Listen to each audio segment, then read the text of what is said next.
You see him at the grocery store on Saturday morning, pushing a cart filled with organic kale and gluten-free pasta he'll never eat. His shoulders slumped, his eyes vacant, mechanically checking items off a list written in handwriting that isn't his own. This is the same man who once stayed out until 3 a.m. arguing philosophy with strangers, who quit jobs on principle, who drove cross-country on a whim just to see what was there. Now he stands in the checkout line, calculating whether he has enough in the joint account for the artisanal cheese his wife mentioned wanting, mentally rehearsing the apology he'll need if he forgot the specific brand of yogurt she prefers. You watch him and wonder, when exactly did the transformation happen? When did the lion become a pack animal? Walk through any suburban neighbourhood on a weekend and witness the great domestication in action. Men who once commanded boardrooms now seek permission to buy a beer. Former rebels who challenged authority now ask approval for every minor decision. Champions who conquered obstacles now negotiate for an extra hour of sleep. Today, I'm going to expose the psychological machinery that transforms independent men into compliant beasts of burden. Because understanding this process isn't just about marriage. It's about recognizing how society systematically engineers male compliance through the promise of love. Over 15 years of observing relationships professionally and personally, I've witnessed hundreds of couples in their natural habitat. The pattern emerges so consistently it becomes impossible to ignore. Strong, decisive men gradually morphing into anxious approval seekers.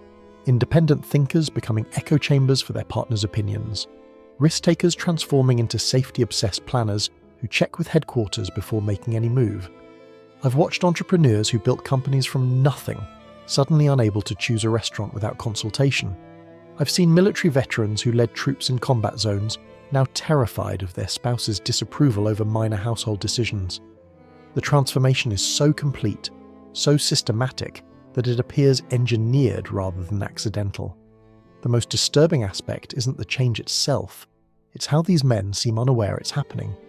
They rationalize each small surrender as love, each boundary crossed as compromise, each freedom sacrificed as maturity. They're like frogs in slowly boiling water, adapting to each degree of temperature increase until they're thoroughly cooked. Before we dissect the machinery, let's acknowledge the seductive promise that lures men into this trap. Marriage sells itself as partnership. 2 equals joining forces to conquer life's challenges together. The marketing is brilliant. Shared dreams, mutual support, combined strength, unified purpose. Who wouldn't want a teammate for the ultimate game? But here's where the psychology gets sinister. Partnership implies equality, but the modern marriage contract operates more like a hostile takeover, disguised as a merger. One party gradually assumes control of decision-making, resource allocation, social planning, and life direction, while the other provides the labour to fund these decisions. The transition happens so gradually that men don't notice they're being managed rather than partnered with. First, it's our money, but she manages the budget. Then it's our social calendar, but she makes the plans. Eventually it's our life, but she's the CEO and he's become the employee. Let's examine the financial architecture that enables this transformation. Modern marriage creates an economic dependency system that would make feudal lords jealous. Through joint accounts, shared mortgages, combined credit, and merged assets, men find themselves financially handcuffed to decisions they didn't make. The genius lies in how this dependency is packaged as responsibility. We need to save for the house. We have to think about the children's future. We can't be selfish with our finances. Each statement sounds reasonable in isolation, but collectively they create a financial prison where the man's earning power becomes disconnected from his spending authority. He works longer hours to fund a lifestyle he didn't choose, in a house he didn't pick, filled with furniture he doesn't like, to maintain standards he never set. His labour becomes the engine that powers someone else's vision of the good life. He's not building his dream, he's financing hers. The psychological impact is devastating. When a man's effort becomes divorced from his agency, when his work serves goals he didn't set, he experiences what psychologists call learned helplessness. He stops fighting because resistance feels futile. He accepts his role as the economic engine and finds meaning in being useful rather than being himself. Perhaps the most effective control mechanism is the systematic dismantling of the man's independent social network. This process begins subtly. with gentle suggestions about time management and relationship priorities. Don't you think you spend too much time with your friends? Wouldn't you rather spend Friday night with me? Your buddies are still acting like college kids. The language sounds caring, even logical. Why would a married man prioritize friendships over his spouse? But this framing creates a false choice. It positions male friendships as competition rather than complement to marriage. It reframes loyalty as scarcity, as if loving his friends somehow diminishes his love for his wife. Gradually, the man finds his world shrinking. The weekly poker game becomes monthly, then occasional, then non-existent. The weekend hiking group gets replaced by household projects. The spontaneous hangouts disappear under the weight of scheduled couple time. His support network evaporates just when he needs it most. This isolation serves multiple control functions. Without external perspectives, he has no reference point for whether his situation is normal. Without male friends who remember his pre-marriage self, he loses connection to his authentic identity. Without independent relationships, he becomes emotionally dependent on his spouse for all social needs, turning her into both his jailer and his only source of human connection. Once isolation is complete, the reshaping process accelerates through constant low-level criticism disguised as improvement suggestions. This isn't the explosive anger of abusive relationships. It's the steady drip of dissatisfaction that erodes confidence like water carving through stone. You should dress better. You need to eat healthier. You watch too much sports. You're not ambitious enough. You should call your mother more. You spend too much on hobbies. Each comment taken individually seems helpful. Collectively, they communicate that who he is naturally is insufficient.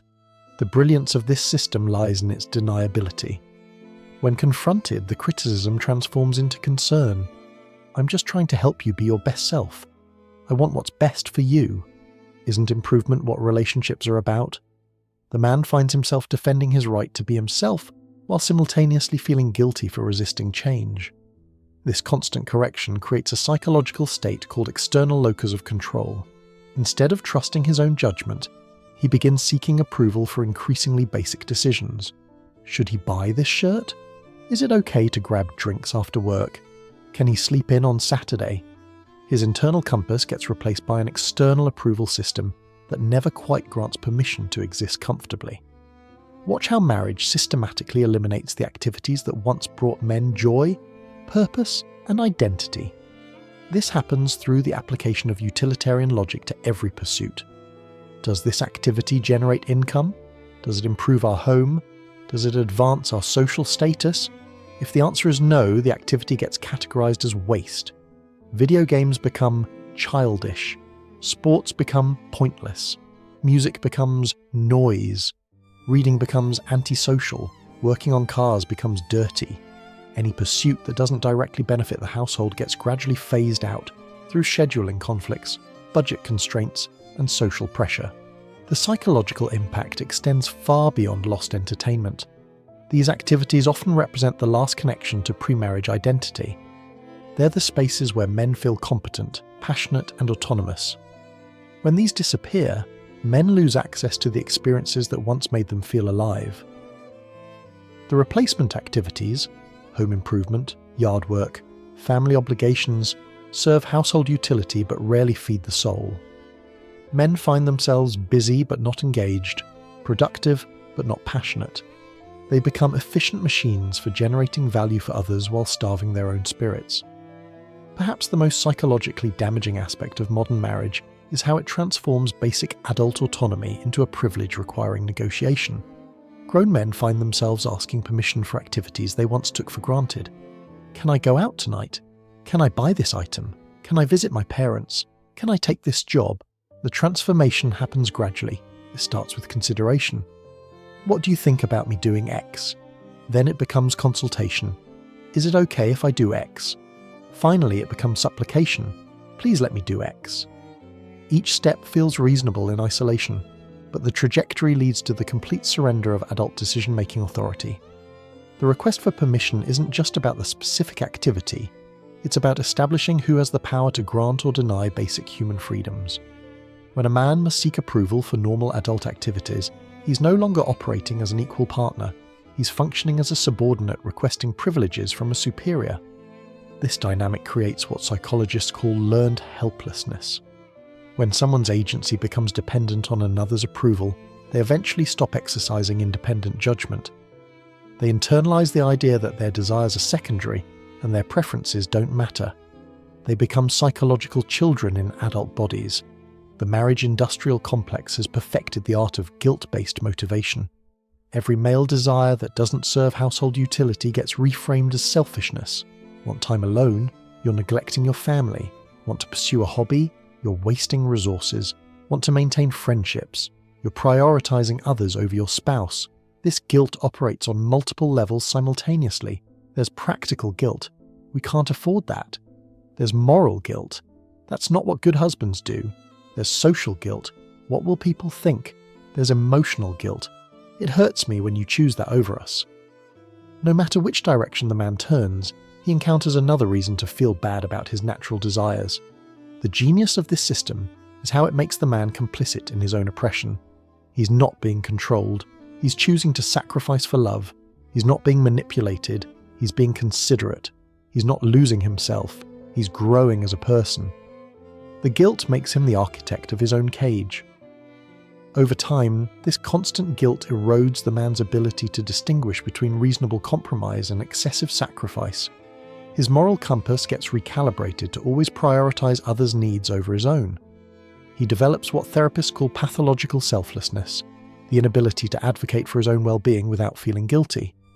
Marriage doesn't just change men's behavior, it systematically dismantles their core identity. The process begins with the merger of interests. We like hiking. We enjoy wine. We prefer staying in. Individual preferences get absorbed into couple preferences, and dissent becomes disloyalty. The man's unique traits, perspectives, and passions gradually fade as he adapts to maintain harmony. His sense of humour changes to match her sensibilities. His music taste shifts to avoid conflict. His opinions moderate to prevent arguments. He becomes a diluted version of himself, optimized for compatibility rather than authenticity. This identity erosion creates a profound psychological crisis that most men don't recognize until it's nearly complete. They wake up one day and realize they can't remember what they used to enjoy, what they used to believe, or who they used to be. They've become supporting characters in someone else's story. The tragedy isn't just personal, it's relational. The woman who fell in love with his confidence, ambition, and distinct personality finds herself married to a pale imitation of the man she chose. She often becomes frustrated with his passivity and compliance, not realizing that her expectations created the very traits she now finds unattractive. Modern marriage operates like an energy harvesting system, converting male vitality into household utility. Men's natural drive for achievement, exploration, and creation gets redirected toward maintaining domestic stability. Their competitive instincts get channeled into earning more money. Their creative impulses get funneled into home improvement projects. This redirection isn't necessarily conscious or malicious, but it's systematic and thorough. Every aspect of male energy gets evaluated for its contribution to household goals. Physical energy goes to maintenance and repair. Mental energy goes to financial planning and problem solving. Emotional energy goes to relationship management and conflict resolution. The man becomes a power plant for someone else's dreams. His strength, intelligence, and passion become resources to be optimized for maximum output rather than sources of personal fulfillment. He measures success not by his own satisfaction, but by his efficiency in serving others' needs. The long-term psychological impact is devastating. When a man's energy serves primarily external goals, he loses connection to his internal motivation. He becomes externally driven rather than internally inspired. He stops asking, "What do I want?" and starts asking, "What's needed of me?" Perhaps the most psychologically damaging control mechanism in modern marriage is the weaponization of intimacy. Sex transforms from mutual pleasure into a reward system for acceptable behavior. Physical affection becomes contingent on meeting expectations rather than expressing love. This creates a profound psychological distortion where the man's most basic need for connection becomes tied to his performance as a provider and performer. He learns that his worth as a human being is measured by his utility as a husband. Intimacy becomes something he earns rather than something he shares. The man finds himself constantly performing for approval rather than simply being himself. He monitors his spouse's mood, adjusts his behaviour to maintain access to affection, and gradually loses touch with his authentic desires. He becomes an actor playing the role of himself, optimized for audience approval rather than personal satisfaction. This dynamic creates what psychologists call conditional love, the experience that acceptance depends on meeting external standards rather than simply existing. Men internalize the message that they must earn love through service rather than receive it through being. They become human doings rather than human beings. Marriage systematically redefines male achievement to serve household rather than individual goals. Personal accomplishments get devalued while domestic contributions get elevated. The promotion at work matters less than the new bathroom renovation. The creative project takes a backseat to the family vacation. Individual success becomes selfish unless it translates to household benefit. This redefinition happens through a constant reframing of priorities. What really matters is family. Success means providing security. True achievement is making your wife happy. Each statement sounds reasonable, but collectively they eliminate the man's right to pursue personal fulfillment for its own sake. The psychological impact extends beyond lost achievement. It affects the man's entire relationship with ambition. When personal goals are consistently deprioritized, men learn to suppress their natural drive for individual accomplishment. They develop what researchers call achievement anhedonia, the inability to derive satisfaction from personal success. Men begin measuring their worth entirely through external validation rather than internal satisfaction. They seek approval instead of excellence, stability instead of growth, safety instead of adventure. They become maintenance workers for someone else's vision of the good life.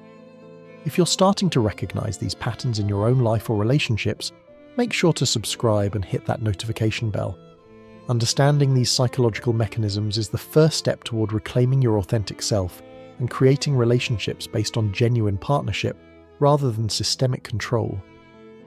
One of the most insidious aspects of this transformation is how it replaces male confidence with chronic anxiety. Men who once made decisive choices become paralyzed by the fear of making the wrong decision. They develop what psychologists call hypervigilance, constantly scanning for potential sources of displeasure or criticism. This anxiety manifests in countless ways. The man checks his phone obsessively, monitoring his spouse's mood through text tone and emoji usage. He rehearses conversations before having them, predicting and preparing for potential conflicts. He second-guesses every decision, wondering if he should have asked permission first. The chronic stress of walking on eggshells takes a severe toll on mental and physical health. Men develop insomnia, digestive issues, and depression. They lose their natural resilience and become fragile, reactive creatures who jump at shadows. The confident leader becomes an anxious follower, constantly seeking reassurance and approval. This anxiety serves the control system perfectly because anxious people are easier to manage than confident ones. An anxious man is less likely to resist unreasonable demands, less likely to assert his needs, and more likely to prioritize peace over justice. His fear of conflict makes him compliant. Perhaps the most psychologically disturbing aspect of this transformation is how it alters men's memories of their pre-marriage selves. The system doesn't just change present behavior, it rewrites personal history to justify current circumstances. Men begin to remember their bachelor days as immature, their friendships as shallow, their independence as selfish. They convince themselves that their current restrictions represent growth rather than limitation. Their past freedom gets reframed as irresponsibility, their past confidence as arrogance. This memory modification serves multiple psychological functions. It reduces cognitive dissonance by making current circumstances seem chosen rather than imposed. It eliminates the pain of loss by devaluing what was lost. It creates a narrative of improvement rather than decline. The man becomes complicit in erasing his own authentic self. He helps build the prison by providing the justifications for why the bars are necessary. He becomes both victim and accomplice in his own psychological disappearance. As the authentic self gets systematically dismantled, marriage installs a replacement identity optimized for domestic utility. The man learns to derive meaning from being useful rather than being himself. He measures worth through service rather than satisfaction. This replacement identity comes with a complete value system that prioritizes stability over growth, security over adventure, and compliance over authenticity. The man learns to see these changes as maturity rather than surrender, wisdom rather than defeat. He adopts the language of his oppression as his own philosophy. Happy wife, happy life becomes his guiding principle. Marriage is about compromise becomes his justification for one-sided sacrifice. Real men put family first becomes his rationalization for self-abandonment. The new identity feels authentic because it's been internalized so completely. The man genuinely believes he's choosing this life rather than having it chosen for him. He becomes the enthusiastic advocate for his own domestication. The marriage system maintains itself partly through the illusion that most men experience similar transformations. Men look around and see other married men who appear equally compliant, equally restricted, equally diminished. This creates the false impression that the donkey life is normal and inevitable, but this comparison ignores selection bias. The men who remain visible in married social circles are those who've adapted successfully to the system. The men who resisted or escaped have been systematically filtered out through divorce, social isolation, or exile from respectable society. The man sees a distorted sample and draws false conclusions about universal male experience. He thinks every married man struggles with the same restrictions, suffers the same anxiety, experiences the same loss of self. He normalizes his abnormal situation by comparing it to other abnormal situations. This comparison trap prevents men from recognizing that their situation is changeable rather than inevitable. They accept donkey status because they believe all married men are donkeys. They stop fighting because they think the fight is unwinnable. As the transformation progresses, the costs of escape escalate dramatically. Financial entanglement makes leaving economically devastating. Social integration makes departure socially isolating. Emotional dependency makes independence psychologically terrifying. The man finds himself trapped not just by external circumstances, but by his own diminished capacity to function independently. Years of managed decision-making have atrophied his judgment muscles. Years of external validation have weakened his internal compass. Years of service-based identity have left him uncertain of his intrinsic worth. Even if he recognizes his situation as problematic, the path back to authenticity seems impossibly difficult.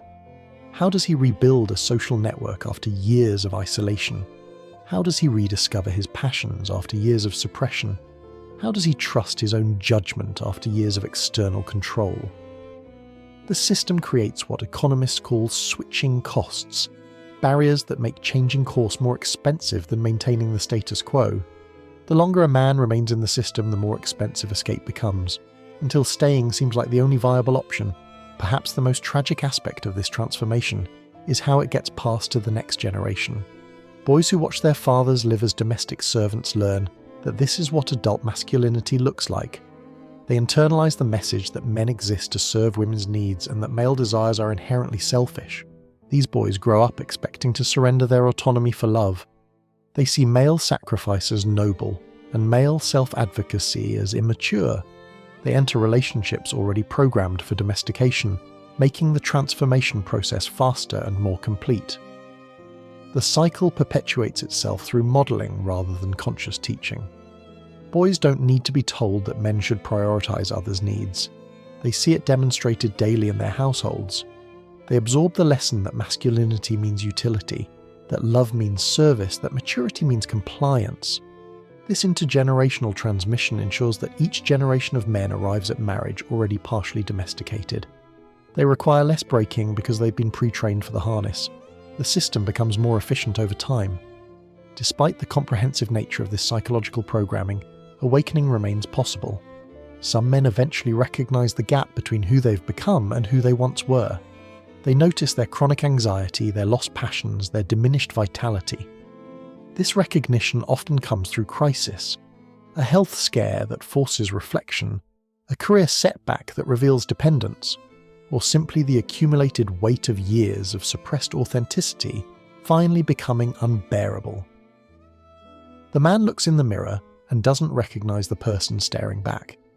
The first step toward reclamation is acknowledging the reality of the transformation without the comfortable justifications that make it bearable. This requires brutal honesty about how much has been lost, how much has been surrendered, and how the person he's become serves others rather than himself. The second step is beginning to separate identity from role. The man must rediscover who he is beneath what he does, who he was before he became useful, what he wants independent of what others need from him. Breaking free from donkey programming requires more than individual effort. It requires systemic understanding of how the transformation occurs and why it's so difficult to reverse. Men need to recognize that their situation isn't personal failure but systemic design. The path forward involves gradually reclaiming agency in small areas while building the psychological and practical resources necessary for larger changes. This might mean reconnecting with old friends, rediscovering abandoned hobbies, or simply practicing saying no to unreasonable demands. Most importantly, men need to understand that they have the right to exist for their own sake, rather than merely as resources for others to utilize. They need to reclaim their inherent worth as human beings, rather than measuring value solely through utility. The goal isn't to become selfish or inconsiderate, but to create relationships based on mutual respect rather than systematic exploitation. True partnership requires two whole people choosing to collaborate rather than one person absorbing the other. The donkey transformation isn't inevitable, it's engineered. And what has been engineered can be re-engineered by men who understand the machinery and choose to opt out of the program. Understanding these patterns is the first step toward creating authentic relationships that honor both partners' humanity rather than reducing one to a resource for the other's consumption. The choice between remaining a beast of burden and reclaiming human status remains available to every man willing to pay the price for psychological freedom. If this analysis has opened your eyes to the systematic nature of male domestication in modern relationships, share this video with men who need to understand that their situation isn't personal failure, but social programming. Subscribe for more insights into the hidden psychological dynamics that shape our most intimate relationships.